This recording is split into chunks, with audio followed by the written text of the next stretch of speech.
Järve linnaosa elanikud on juba pikka aega oodanud bussijaama, kus on võimalik talvel saada sooja ja käia WC-s.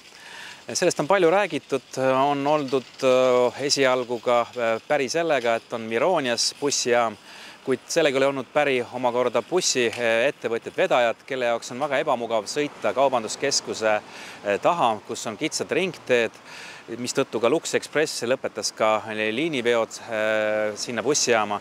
Seetõttu peamegi valima endale uue koha, kus bussid saaksid mugavalt peatuda, mis oleks ka magistraaltee ääres. Koostöös noorte volikoguga viis ka linn läbi küsitluse, kus ka paljud kodanikud avaldasid arvamust. Aitäh teile kõigile selle eest, aitäh ka noorte volikogule, et aitasite linna selles küsimuses. Ja ka inimesed tõstsid esile, et kõige olulisem on see, et inimesed saaksid enne kõik vihmavarju või saaksid soojas olla ja see bussijaam võiks olla sellises käidavas kohas.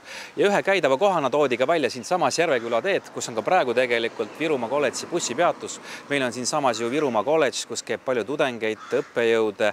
Meil on siin mitmed restoranid nagu Croissant, Ashot ja teised.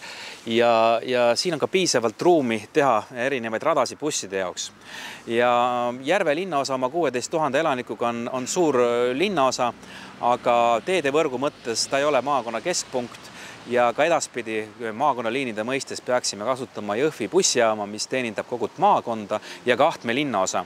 Kuid kindlasti Järve linnaosa elanikud väärivad parimat ja kompromissina kindlasti on Järveküla teel asukoht kõige mõistlikum. Nii et sotsiaaldemokraadid töötavad selle nimel, et meie Järve linnaosa elanikud saaksid parima lahenduse, saaksid lõpuks liikuma ja saaksid liikuma selliselt, et on võimalik oodata ühistransporti mugavalt, soojas ja kui vaja, siis ka teatud vajadusi rahuldamaseks. See on see meie linnaosa sõlmpunkt ja üheskoos linnavolinike ja koostööpartneritega ma kindlasti leiame selle lahenduse.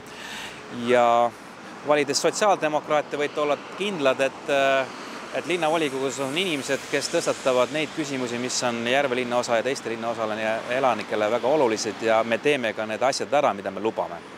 Aitäh teile!